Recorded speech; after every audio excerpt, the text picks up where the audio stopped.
foot is down there and you have to pay attention to it. Conditions. There we go. I know I have corns and calluses. You have to pay attention to those. And they can sometimes hurt. They feel like you've got something else accompanying you in your shoe, especially if they're on the bottoms of your feet. At least that's a sensation I get sometimes. It feels like there's a rock or something else bunched up, and it's really, oh, it's the calluses on the bottom of my feet. So, but a nice fun fact, walking is still the best exercise for your feet. And of course, the cheapest too. In fact, Mary Lou had introduced me to a book regarding running, and a tribe in Mexico that runs on what looks like a sandal of some sort, and they run sometimes dozens and dozens of miles without fatigue or without stress or without problems on what looks like a very thin sandal material on terrain that looks actually very unforgiving, up and down hills and whatnot. I forgot the name of the title of the book now. Funny. It's well, no time to look at that up. Maybe Mary Lou will tell me again before we end this, and I can let you know what it is. Oh, what's the name of the book again, Mary Lou? What is it? Oh, I'm sorry. Yes, the title of the book is Born to Run. It just by reading reviews and what Mary Lou told me, interesting, fascinating. And considering they're running on material that's very thin when compared to the modern shoe. Yeah. There's a show on NPR about Mexico. Oh, did they talk about that? They showed it, man. Oh, okay. So, oh, okay. So I've been told there's a show on, is it NPR or NPR, public TV. Public TV? Okay, about these same runners in Mexico, and it showcased what they do and how they do it, and maybe even the benefits of what they do as well. Of course, we all know about the benefits of exercise. So let me advance this. So I guess I could do it by just, Mary Lou, I could just use the arrow, right? Yeah. Or, oh, click the space bar. Duh. Oh, wrong one. No? Are you on Zoom? Yeah, I guess I am. Or, Let's see. So it should be. oh, it's hiding. Yeah, it's like visible. There you go. Son of a gun, they need to make that a little bit more visible. Yeah. So just click it here and it'll. Oh, okay, got it. All right. So, hey, just for your knowledge, I don't know, you might forget this down the road, say a day or so from now, but August 17th is National I Love My Feet Day. I had never heard of that before in my life. I love my feet. August 17th. I guess this is a day where you appreciate your feet.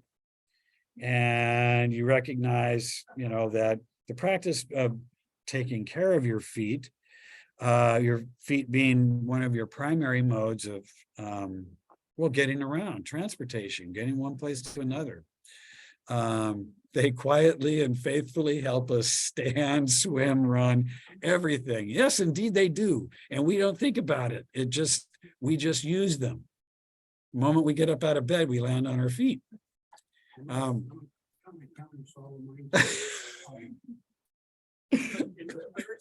It's a Thursday? Okay. Is that for 2023?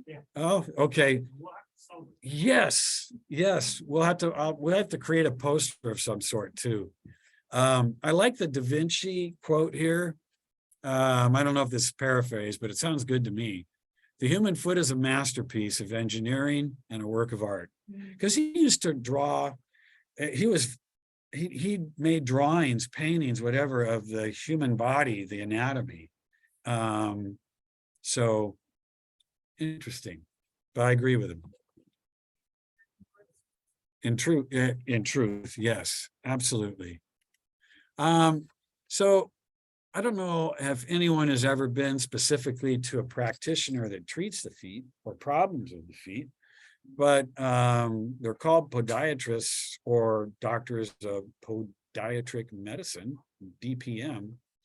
So they treat all kinds of maladies of the feet, ankles, things like anything from, they can do surgery or something as simple as turn your foot over, we're going to freeze the wart off, or we're going to remove the wart using some sort of, cutting tool, if not, trying to freeze it. What's that? Yeah, liquid nitrogen. Absolutely. I think they sell that over the counter. Something of that sort. They sell where you can spray it. What's that? No, they sell, actually, Dr. Scholl's, they sell one. I think it's a bottle and you're going to attach the tip and you can make contact with the wart itself, do a little spray to it. I think you can repeat it. I'm going to CVS after this. check it out and see if I'm right. Am I right? Okay. Oh, okay. Because I've used that, and I've used the acid form. I've used all kinds of forms to get rid of warts on my feet and warts on my hands. They always come back. I gave up. So, okay. So it's great that we have podiatrists because, granted how many bones and structures are down there, chances are if any of those bones somehow get misaligned or broken or diseased in some way, it's going to affect the rest of your body. And what I think about is everything affecting your feet. I think about shoes probably the most. Yeah. What kind of shoes do you wear? And Terry and I were talking about shoes, and there's shoes for everything. There's shoes for everything, right? There's shoes for dress wear, heels, running, walking. Ballet. Yes. Hiking. They even have shoes for surfboarding and going, have anyone heard of the Skeletos? Yeah. I used to have a pair of those. They were actually kind of cool. It was different walking in them. So I think, yeah, it made me think of shoes probably the most. I used to have to wear steel-toed shoes at a former job of mine, and those were heavy shoes. And I thought also my feet would profusely sweat in those shoes. So I pulled them out, my socks were wet. Anyway, that could lead to things like other kinds of skin conditions of the feet. Anyway, not to beat that horse too much. Let's move to the next slide. So do we take our feet for granted, do you think? Yeah. I would say, yeah, I would say the answer is yes. If you look at this slide next to it, foot tricks that you've got to learn to do, everything from sticking your feet out while you sleep to air drying, your feet, to using petroleum jelly or deodorants to prevent blisters, I used to use a small tennis ball, just like they're doing here, to massage, especially if you have something like a shin splint, or not a shin splint, what's the heck? Plantar fasciitis, shin splints. Okay, sorry. My addled thinking this morning. I used to use it to massage, and it helped my plantar fasciitis. Now taping your toes, I've heard of that being done to reduce pain.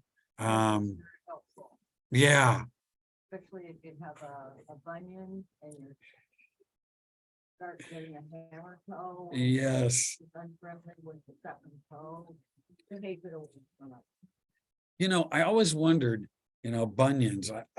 From what I've read, I think they're more predominant in women than they are in men. And I don't know if it has anything to do with the shoes they wear. But it can. Yeah, my mom had really bad bunions and she had a few hammer toes. So, yeah.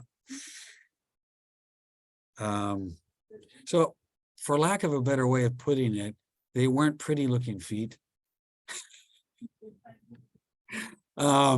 So, we do everything under the sun in these 1 through 9 things here to benefit our feet because we're on them all the time. Some people, their profession, they're on them all day, right?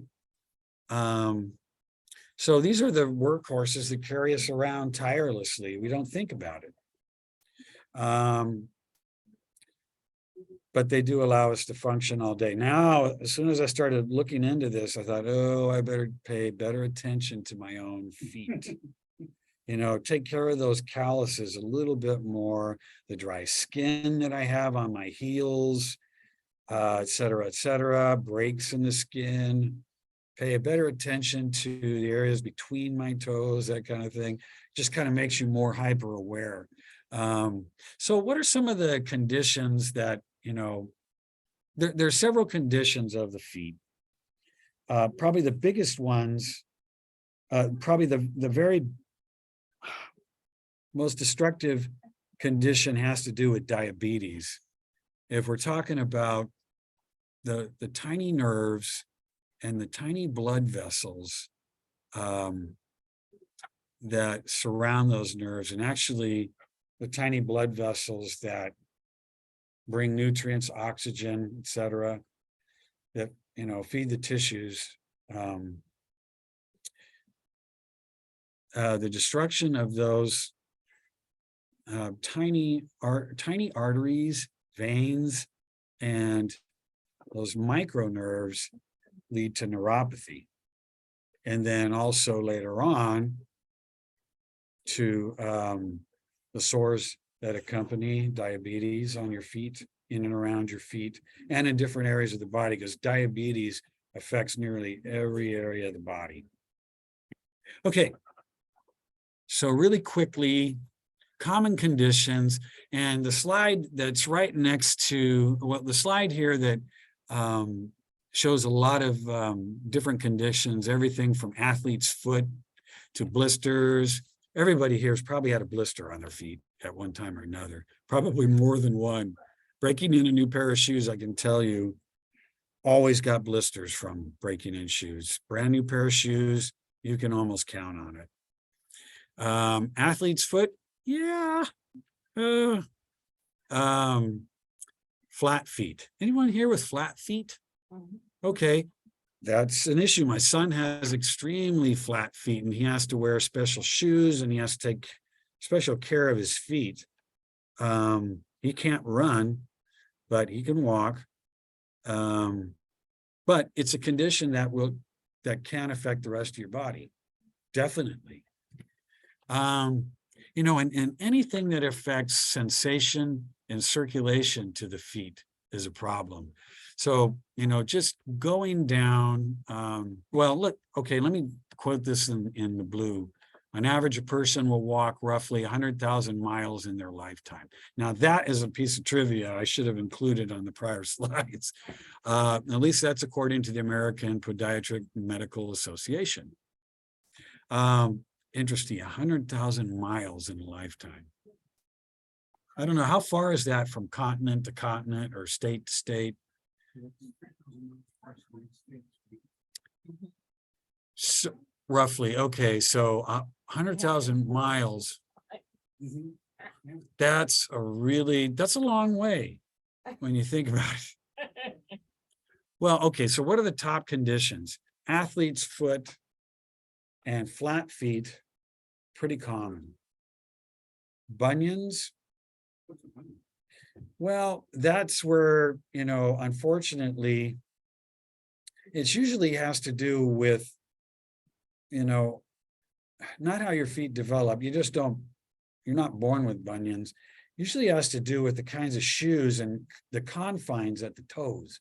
And I think this is the reason why my mom had bunions on both feet, is that her toes narrowed. Instead of wearing shoes that probably more naturally fit the ends of her feet. And so I think what happened with her bunion formation is that the bones here at the very end of the toes, especially the big toe, that's where the bunions usually end up. They end up moving in, and as a result, there's extra tissue and extra bone here. It's like kind of a lump that sticks out. And so if you looked at an X-ray of that, you can see those bones here at the very end pointing in an abnormal direction, and then extra pressure on that big bone that's just before, doggone it. If you use your fingers, it would be this bone here, and as an analogy to your feet. No, I guess it'd have to be the thumb, but anyway, if we're, At the end of your thumb. yes, Way out. right. No, I'm sorry, that part. Yeah, Yes. that- Kind of like you Let me get get an my glue off. exaggerated lump. You get an exaggerated lump. Usually it's to the kind of shoes and how often you're wearing them. I know she had bad problem with bunions, and so did my older brother. He had horrible bunions. I think she had to have her bunions removed surgically.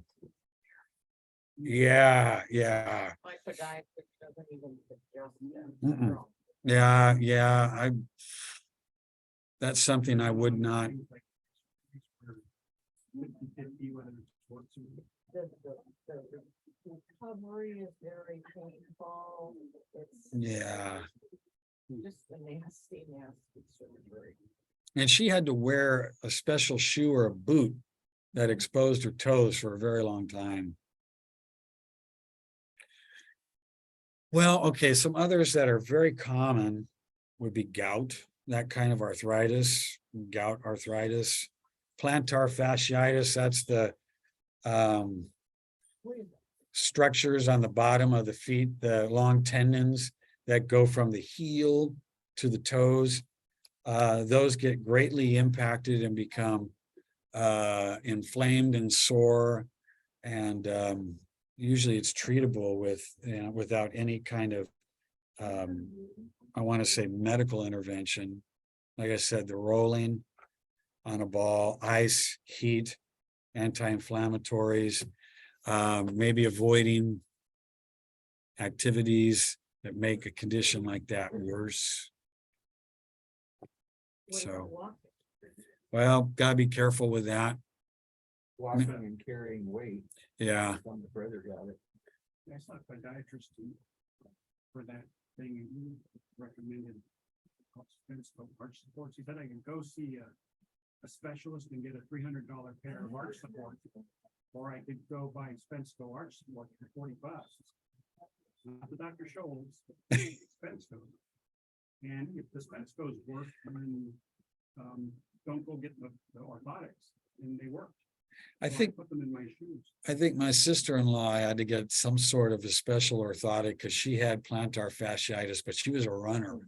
I don't know what she was running on or what kind of shoes she was wearing. She had it bad on one or both of her feet. Anyone here had an ingrown toenail before? Where the nail starts growing in an abnormal direction into the tissues? Yeah, my son has had problems with that, where, short of having a little surgery on it, I remember he told me he had to do soaks every day in Epsom salts and, walk around free without the shoes. I think the podiatrist had to do any type of clipping of the nails in order to do that properly. But he was a while getting over those ingrown nails. They were on the big toes, both of them. A friend who didn't take very good care of his feet, and he had a bump in his groin, and it turned out that that's the closest lymph node. So the doctor told him to soak his feet in Epsom salts to cure the infection he was carrying, or the, whatever it was, he was carrying in his feet. And to take better care of his feet, so that the lump would go down, and that's actually work.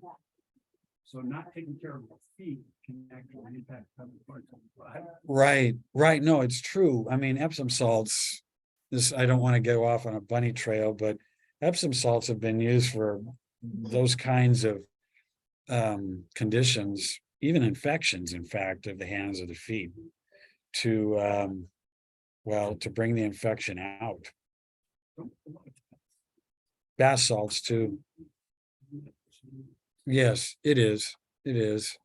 Some of them are scented. So, but yeah, I've used the Epsom salts on my feet before too. It's actually kind of soothing. Corns and calluses, that's where skin and the buildup of skin become really hard. That's where a little emery board or a special type of a sand, I want to call it a sanding device to, let's see, we've got to smooth some of this skin out, like an emery board, trying to smooth out nails, only you do it for your feet, for corns and calluses. Now, I put diabetic neuropathy in yellow because that's the most important thing I'm going to impress on. Now, stone bruises and plantar warts. Stone bruises is, those are usually a result of injuries that I don't want to say from running on stones or not, but they do show up as, I want to say, bruised areas on the bottoms of the feet that you don't notice because you don't typically look at the bottoms of your feet. Easily treatable with ice packs for any pain, and then, of course, any swelling involved. But those are due to injuries that are not usually something that you can see unless you are physically, and I mean all the time, turning your foot over and looking at them. Now, I know in the past I've treated diabetics in the hospital where the tops of their feet are immaculate, but the bottoms are a completely different story. They have openings all over. I'll show a picture of that here pretty soon. But you got to take care of the bottom and the top. You really do. And actually, yes, the top you do, but the bottom even more, because that's where all the landing on different surfaces occurs, all the pounding. Rob, are you going to touch on, maybe it's not a foot thing. It is. No, when you're being pigeon Unless toed? you have a mirror that's, has a long neck to it, you can turn your foot over slightly and then take a look at it. Inspection. That's what I've had to do. In fact,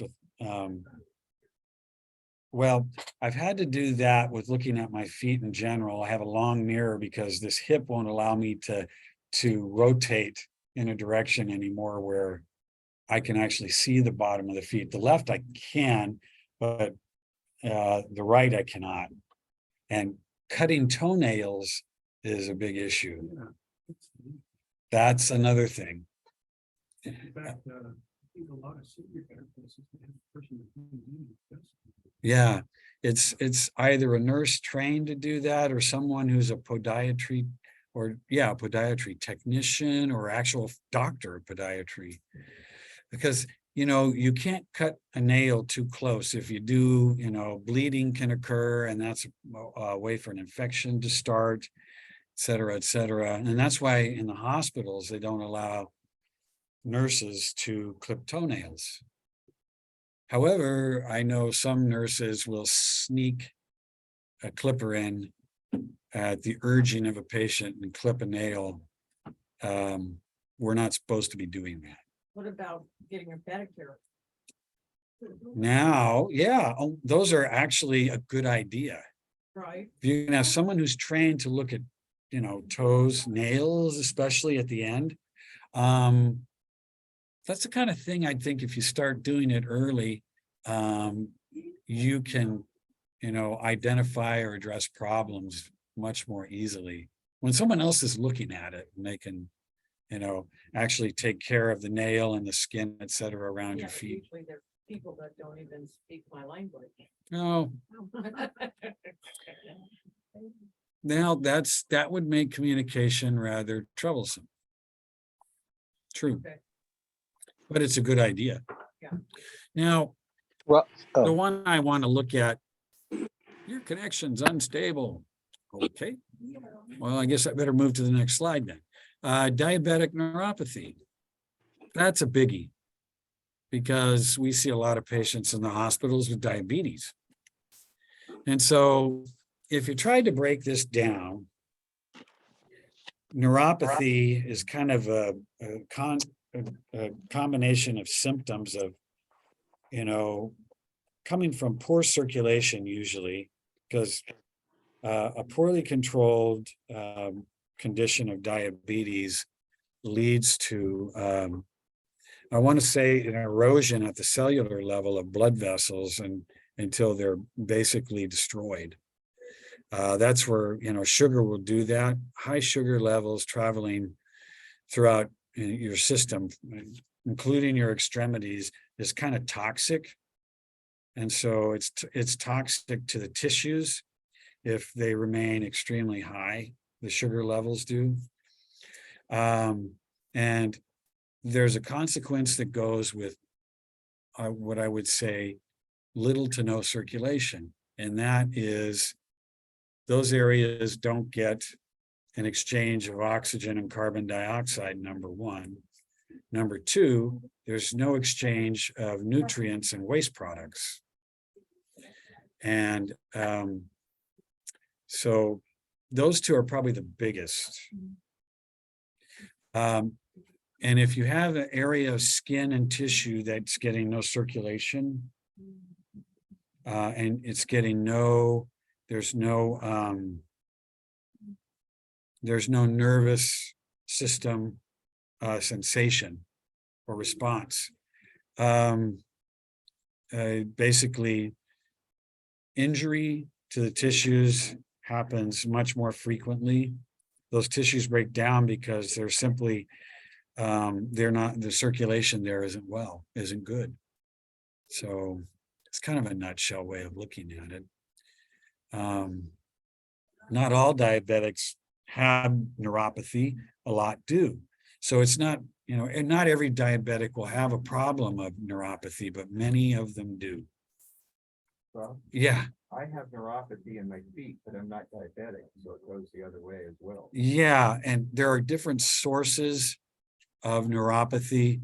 It could be for a lot of reasons. It could be due to vitamin deficiencies. It could be due to damaged nerves from injuries in the past, and not necessarily from poor circulation due to damaged blood vessels that is usually associated with diabetes. But the thing about diabetes and neuropathy and the impact of high blood sugars is not just impacting your extremities, it's impacting nearly every organ system in the body.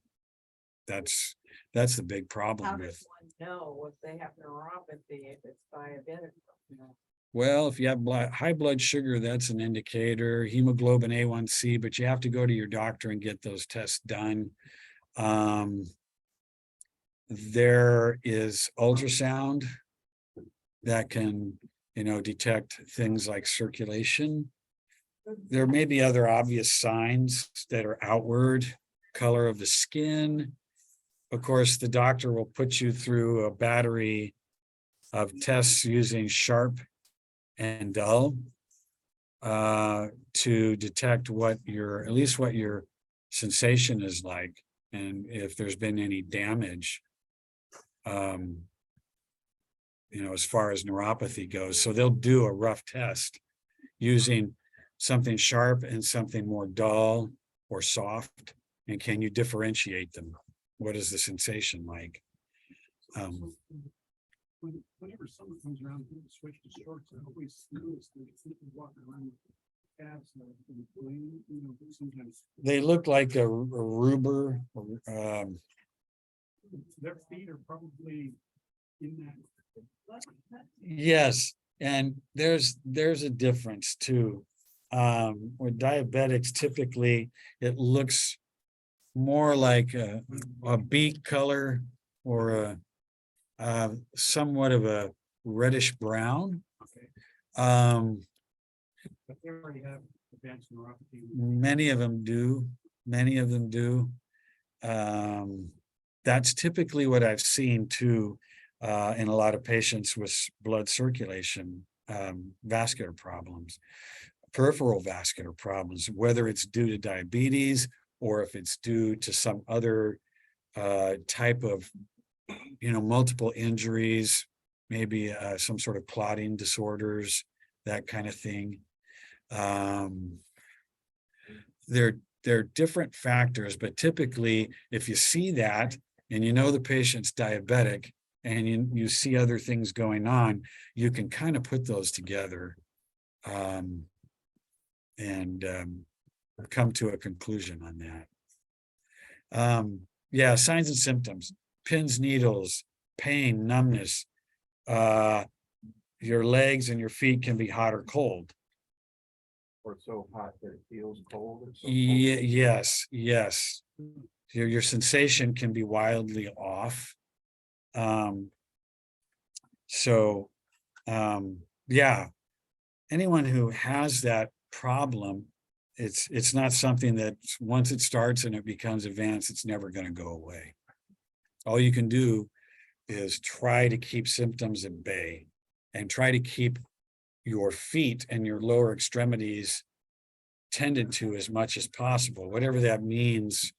You tend to them from the outside, or change your diet, or take a medicine that helps impact the worst parts of neuropathy, because regular pain medicines will do very little good.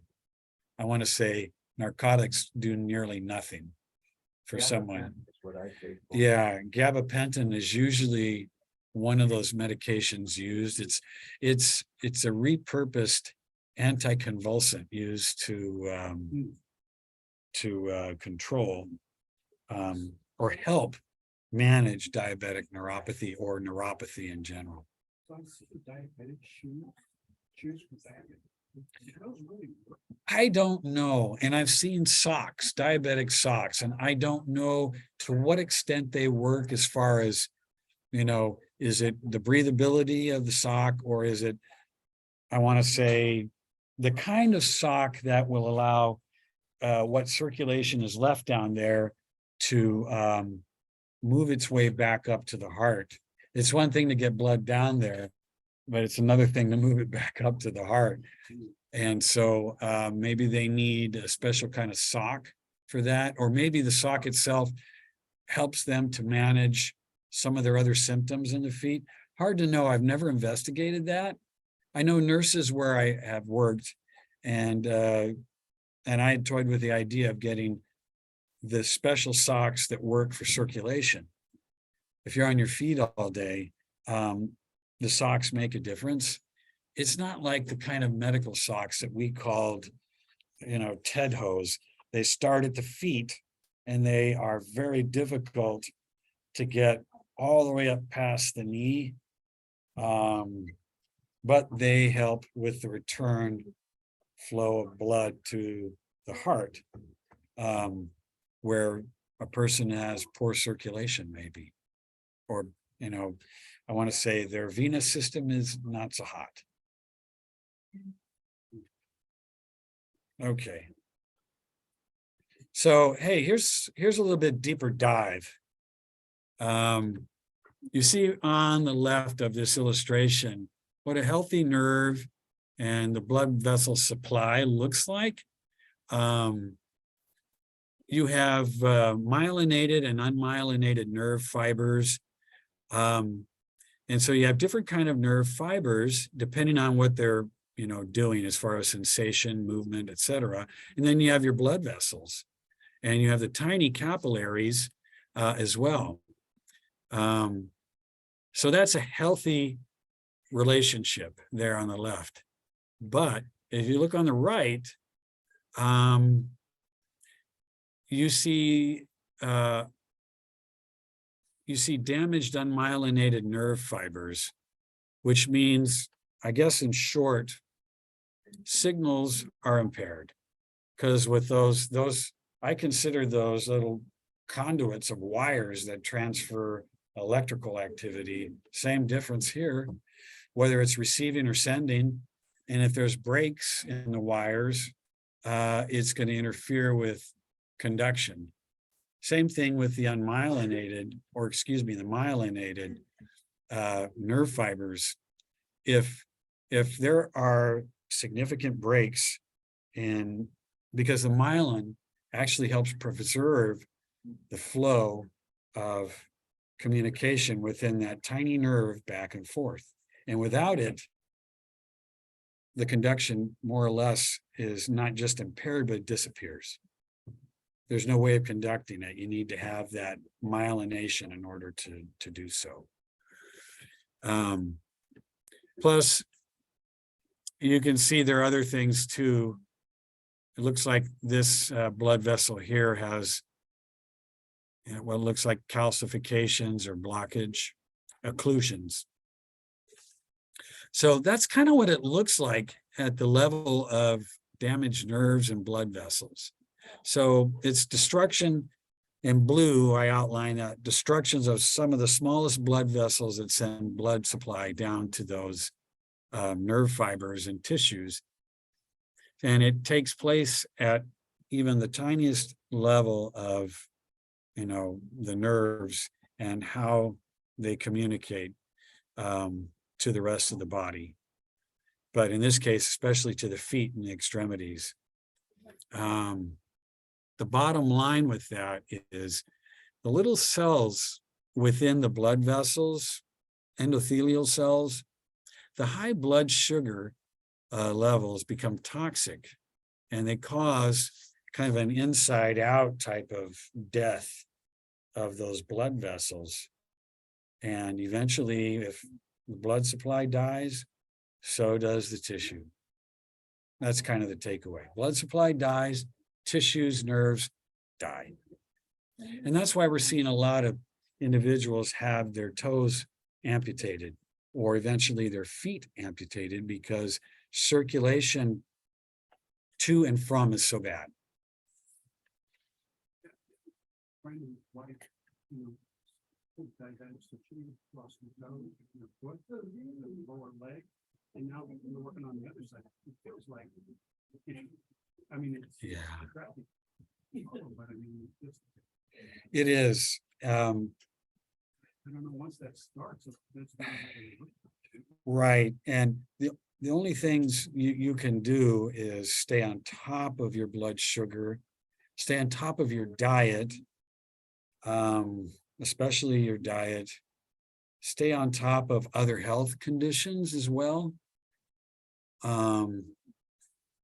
That might affect, let's say you have heart disease, lung disease, some other organ disease on top of diabetes. Again, diabetes could be affecting the heart. It could be working the other way as well as, a one way, it could be a two-way thing.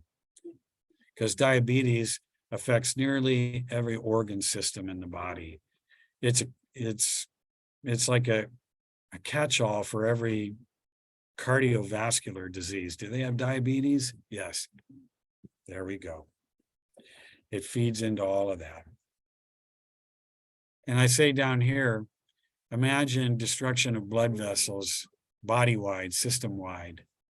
And this is why diabetics also have troubles with digestion, because nerves and blood vessels to the various parts of your intestines don't work so well anymore. And so peristalsis gets impaired. That's just one example. That's the movement. It's one of those, it's automatic. There's no thought that goes into it. It's part of the autonomic system of movement of food through the digestive system, those little smooth muscles within the intestines. But if any of those muscles are impaired, or if the nerves are impaired, they end up with some very real problems in their digestive tract. Oh no, I lost my cursor. What happened? Oh, here we go. All right. And here is yet another look. You can see that because of reduced blood flow, it's going to lead to damaged nerves. And here's the nerve in process here, from a normal to diseased to nerves that shrivel when blood supplies disappear. In other words, they're not functional nerves and they can't be repaired. It's dead tissue.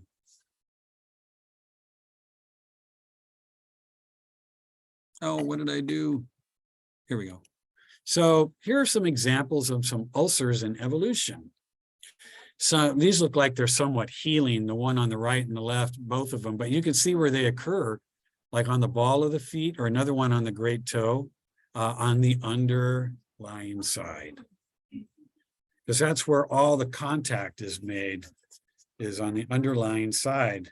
They might look perfect up above, but down below on the underlying side, not so good. So here's some sobering statistics, really quick. More than 80% of diabetic amputations begin with the smaller foot ulcers. And 50% of diabetic patients with diabetes have a foot ulcer of one kind or another. And of these 15%, about 6% will be hospitalized due to this ulcer or ulcers because of complications, infection, gangrene, whatever sets in. And diabetes is the leading cause of non-traumatic lower limb amputations. Okay, so in other words, this is not something, where something landed on the foot or something cut into the foot, or something caused a broken bone in the foot. This is something that developed in a non-traumatic way due to the diabetes.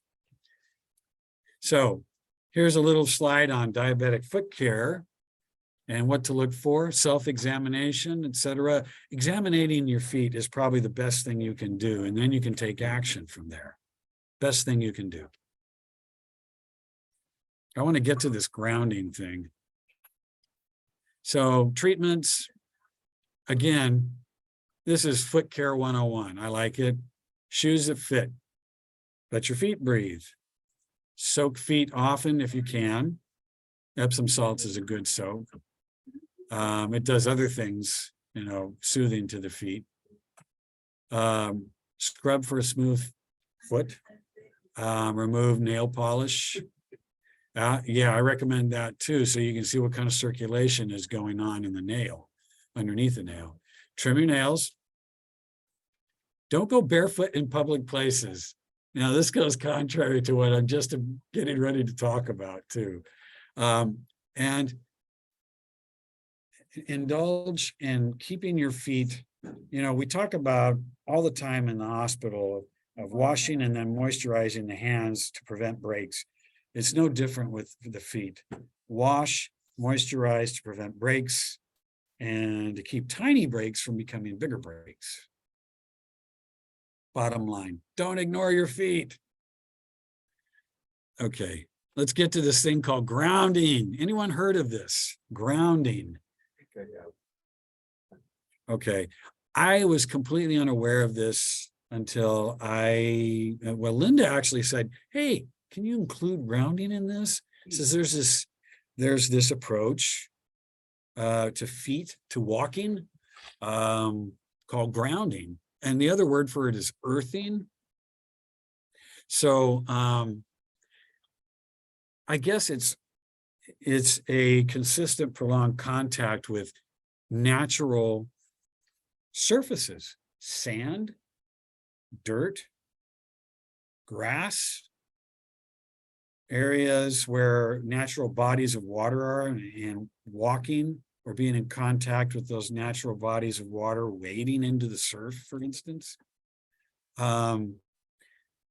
it has been said that there are many health benefits, including reduction of pain and inflammation associated with pulling the socks and shoes off and walking around and being in contact with an actual natural surface, not concrete, not wooden planks, not cement, but actual natural surfaces.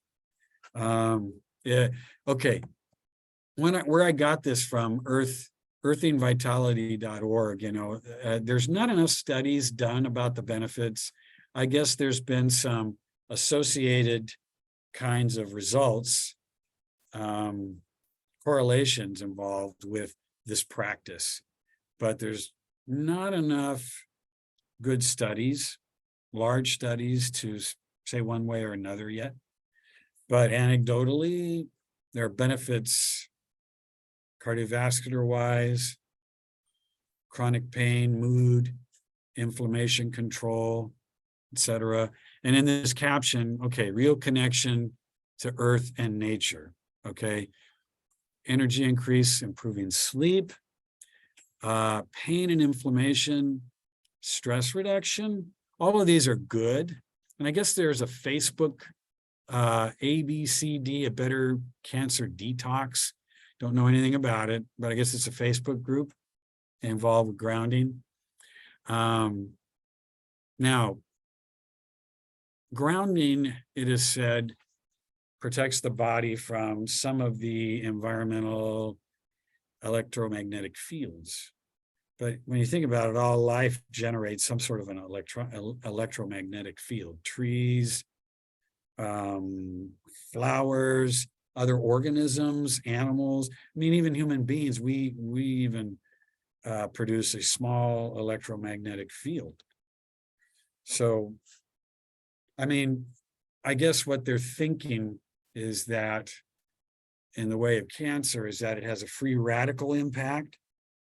In that, I guess, with everything else, that we become grounded almost literally in an electronic sort of way with the ground. And I guess you can think of it in some way of grounding devices that are connected for, electrical components, etc. Well, I think that's part of the idea here.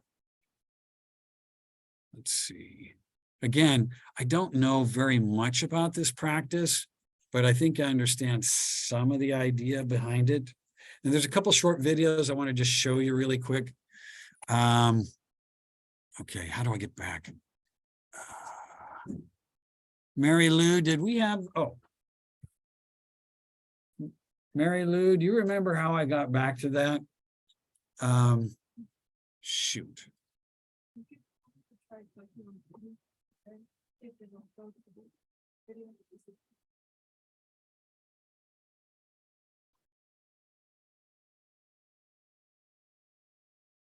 Oh. Oh, wait a minute. This brings me to, okay, here we go. Oh, good. All right. I found what she set up. Okay, really quick. Here's a short 8-minute video. Uh-oh, no sound.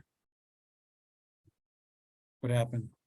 Uh-oh. I don't think it is amazing in so many ways. Absolutely. And now some experts in electrical energy have come up with what they say is a. Can you hear that in Zoom land?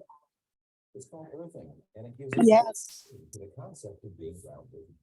It's a favorite activity for almost everyone. A barefoot walk along the beach. It's relaxing and healthy, and not just because of being outdoors and in the sun. The other facet of why we feel so amazing is because you are just drinking out Earth's energy. The benefit of connecting with that energy is something Christy Weston has made a major part of her chiropractic and natural health practice. I know that we need the sun for our bodies to make vitamin D. That's something we're all really familiar with. We also need the Earth's energy, and it does really important things in our body. Flintover is a major reason why practitioners like Christy Weston now have a better understanding of how healing the Earth's energy can be. Over is a retired cable TV executive who's funded a dozen studies on this topic over more than a decade. A human body is primarily electrical. Our brain, our muscles, our heartbeat, our thought, everything is in our body is electrical first, chemical second. And so when we're standing on the earth, we feel better because our body is electrically stable. Oprah's research was sparked by concern over how modern life has disconnected most of us from the earth. In 1960, we invented plastics. The first thing we did was put them on the soles of our shoes.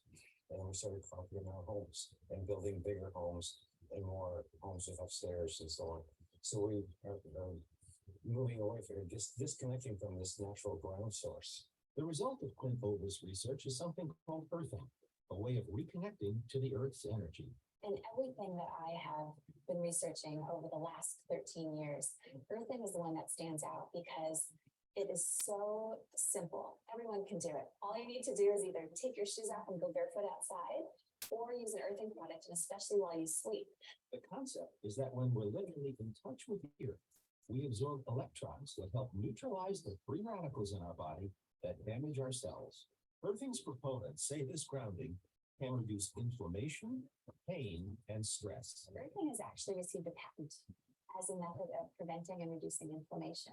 What earthing specifically does is it helps to enhance circulation. So with increased circulation, now you have more energy, you have more nutrients, you're carrying away more wastes. So that has a tremendous positive effect on the body. Improved sleep is another major benefit, according to the earthing research. So the moment you consistently sleep connected to the earth, your cortisol levels, which influence your energy, which influences your stress, which influences your ability to get really restful sleep at night, is going to be optimized. And so this was our cortisol studies. Here's everyone's cortisol before earthing. So it's all over the place. And then you can see after earthing, when we connect, everyone's cortisol cycle comes into perfect rhythm. And so what this creates is at 8 in the morning, we naturally have that energy to get up out of bed in the morning and have that feeling of refreshed sleep. And they're able to fall asleep at night. And so it has a tremendous impact on quality of life.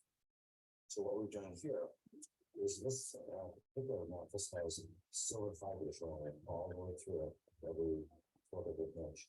And then they're all tied together. And it's just plugs into the wall, Yes, into the ground up. the grounding, the ground. And it's connected to the earth. So the earth slowly comes up the water, it spreads out throughout the entire bed via the silver wires. And so when you touch the earth, now it's like a touch of bed. It's like laying on the glass. Other products have been developed to maintain and confirm the connection with the earth during the day. How I will connect one way is with the universe map. And this is a really simple way while you're working and you are on the computer, you can use it underneath your hands, or you can put it on the floor and you can put your bare feet on it. Laura Ingram uses earthing bands during her work in the kitchen. Right, so because you're a cook, this muscle here is what gets most. I experience the heavy parts. So, and this is basically where I feel it. So I put one here and one here. Right, and what's nice is the bands are conductive all the way around, so you're actually getting the anti-inflammatory effects all the way around your arm. For Amy Chandler, earthing is a way to deal with an autoimmune disorder that for 3 years had sapped her energy.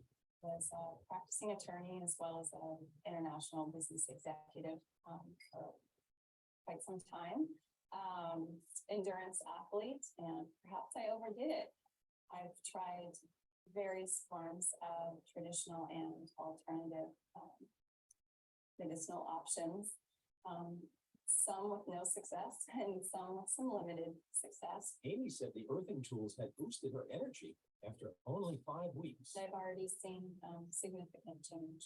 So I'm really optimistic because to this point, I just felt like everything that I was doing was good, but it just wasn't enough. There was too many things against me. And I feel like the grounding, the earthing has helped me tip the scales back in my favor.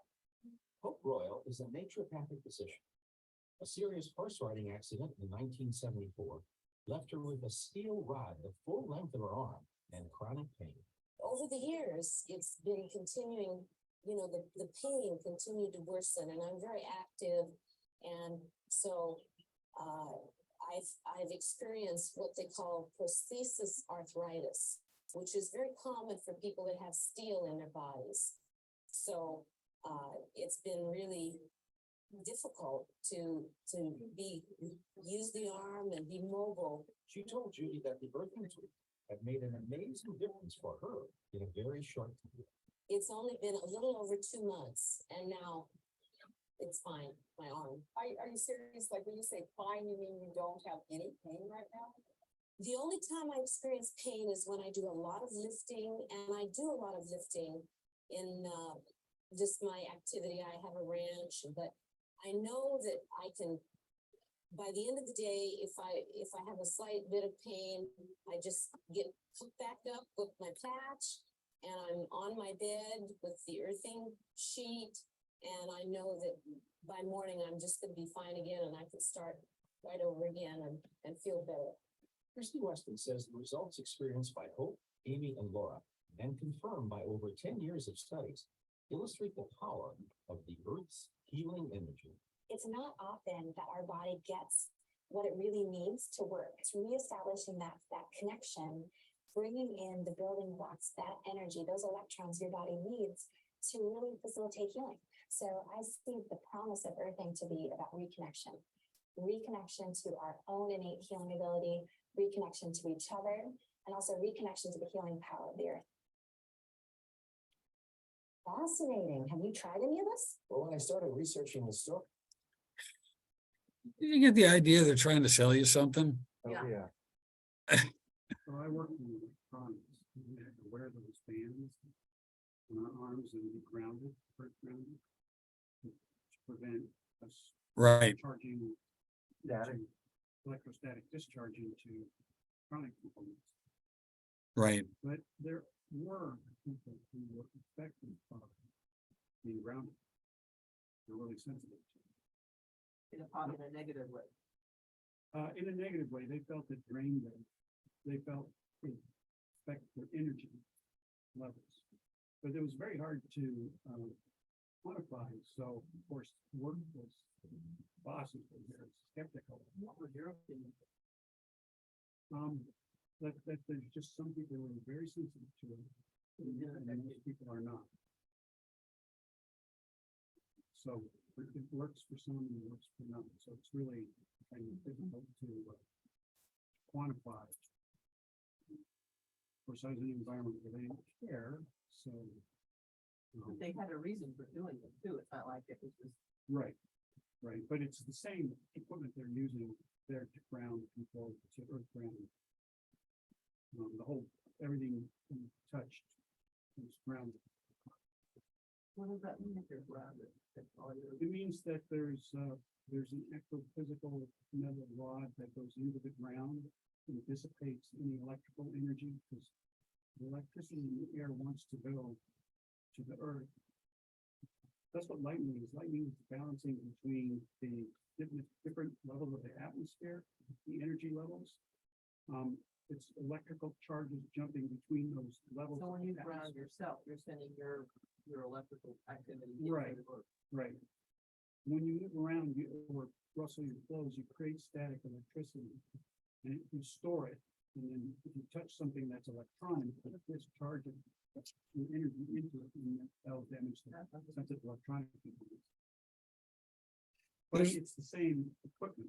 Yes, Looks exact- yeah, I believe it. I believe it. But there were people who swore up and down that they, when they plugged in, they would decrease in the energy. I have one more short video, really quick. This one won't be a sales pitch, I hope. Before watching the video, don't forget to subscribe to our channel by clicking the subscribe button below and clicking the bell icon. I lost. Publish a new video. Do you always wear shoes? Oh, where the Wear heck shoes here? protect your feet Come from on. weather or harmful objects. Where's the, There's a reason why wearing shoes. where's the is skip? beneficial. Oh, okay, wait, that's part of the You video. don't receive energy from the earth.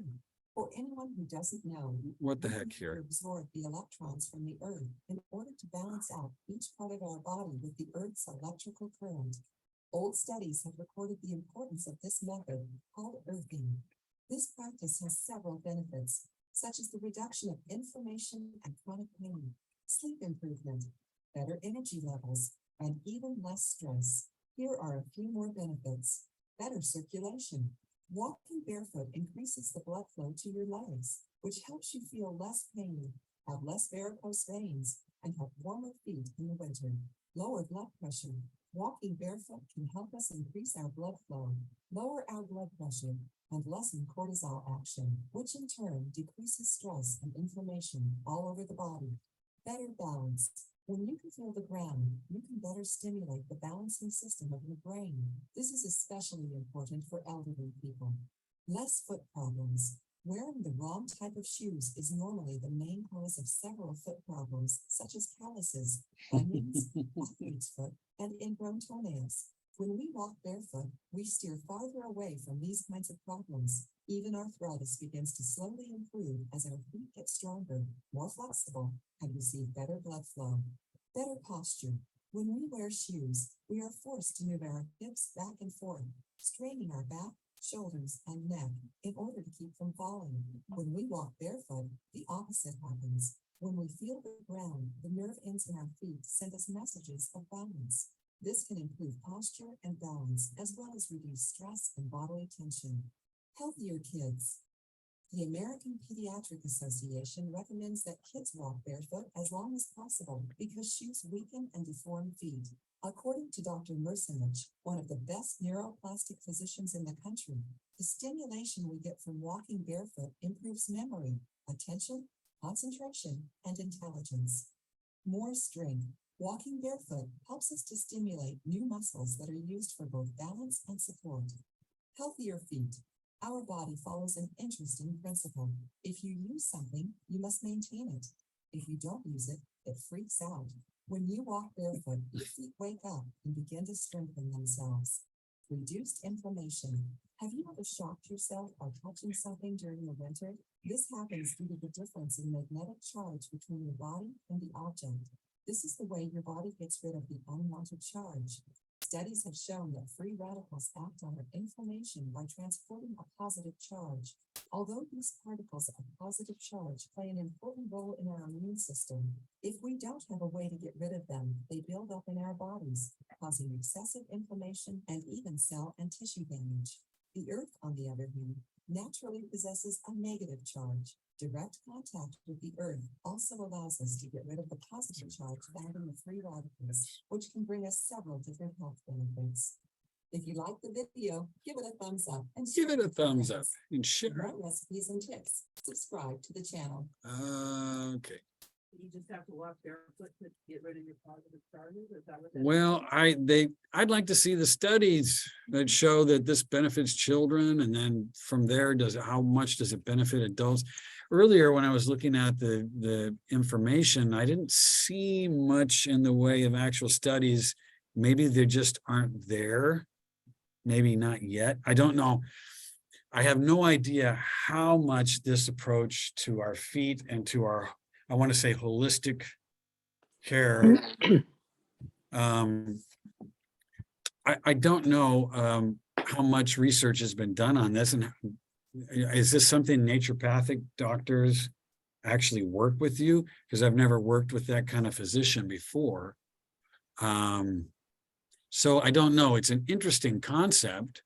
I mean, everything generates an electrical field or charge, and the individual that talked about, you know, everything that isn't a blood flow issue is an electrical issue, because that's what goes through throughout our body's way of the nervous system. I have So- a statement to make about this, because if you're a diabetic, all I've ever heard my whole life is don't go barefoot, you know? Yeah, So it's kind of like, I'd love to go barefoot, but I've always been told not to. yeah. For diabetics, I imagine there's a special risk involved. Right.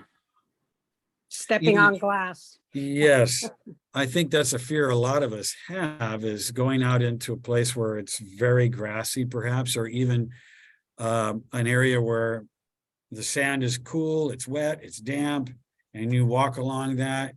You don't know what's buried a centimeter below that you can't see. Happens to be a nail or a brad or a sharp piece of glass or a bottle cap or what, and it cuts the bottom of your foot.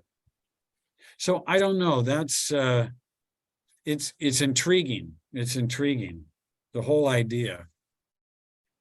Let me go back to, where was I?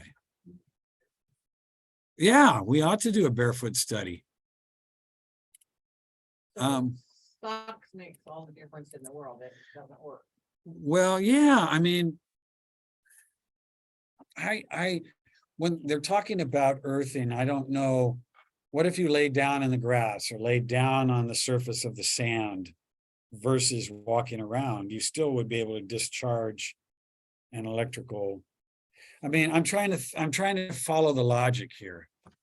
And I'm not completely convinced. I mean, that first, the further on that we got into that first video, I thought, uh-oh,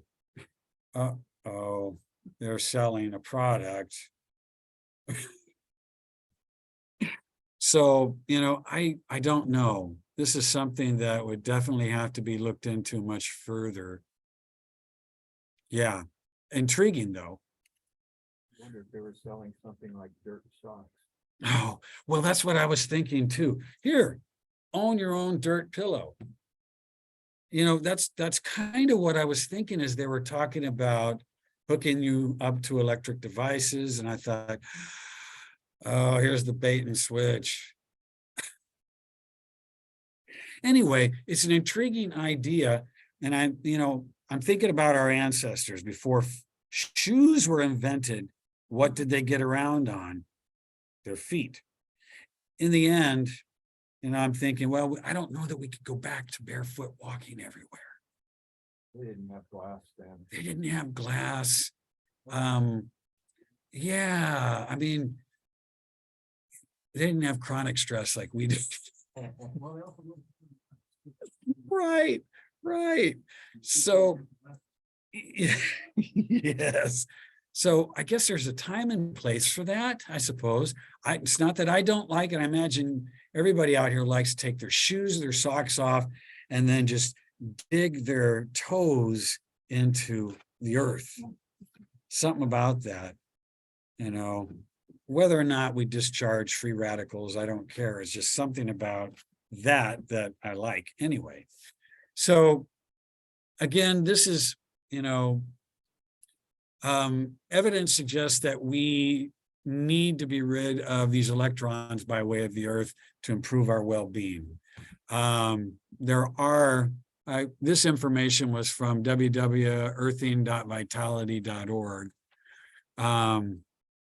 Okay, so a common experience that people have when they do earthing or grounding or connecting is to find a fast and broad anti-inflammatory response. That remains to be seen. Where are the studies? Where's the evidence? Where's the data? Anecdotal is not good enough for this kind of thing. This is the skeptical and me coming out saying, this sounds like a really fast pitch. But so it sounds intriguing, but how come as a nurse for 30 years, I've never heard of it? I don't know. Anyway, that's it. Questions, concerns, worries? I just want an opinion. Yeah. If I had one of those plastic kids swimming pools that go on sale for 90% off at a certain point, and I put a lot of sand in there and put it out in my garage, would that help with neuropathy? Good God, I don't know. Walking around in that one today. Well, I see where you're going with that. No, yeah, there is something about walking on dirt and sand that you'll have to engage your toes as well as the rest of your foot because the surface of the ground is not so even as, Right. A little bit of exfoliating. Yes. Oh, absolutely. Yeah. Not earthing. Okay. So anyway, you're asking I wasn't about, thinking of it so much as earthing as I was rolling your foot on the ball and the combination of walking in the sand. oh, I could see a benefit from that. Absolutely. Put on a little music and Why not? anyway, I was just. Why not? Why not? I have a funny brain. So do most of us. I imagine, maybe if we admit it. Well, I do too. And to be honest, I do like to take my shoes and socks off at the beach as often as possible, even when it's, 45 to 50 degrees outside and I can get my feet are cold anyway, even in the shoes with socks. Why not just pull that off and walk? It's just that I'm hyper like vigilant about the terrain. What am I seeing? What am I seeing? Oh, there's a bottle sticking up out of the sand. Yeah. Avoid, avoid, avoid. But yeah, I see other benefits to walking on the ground as long as you know the terrain. Well, I used to love as a kid walking on grass. Yeah. It's again, when you're a kid though, you don't worry about stepping on a bee, which I've stepped on bees before, Yeah, it's part of life. it's part of life, step on a bee, you get a sting, it swells, but it goes away in a day or two, your foot's better. Yeah, it is. Ow, don't step on a bee. It's a shared experience. So anybody out there in Zoom land have a feeling, thought, a concern, an idea about, especially about the last part called earthing?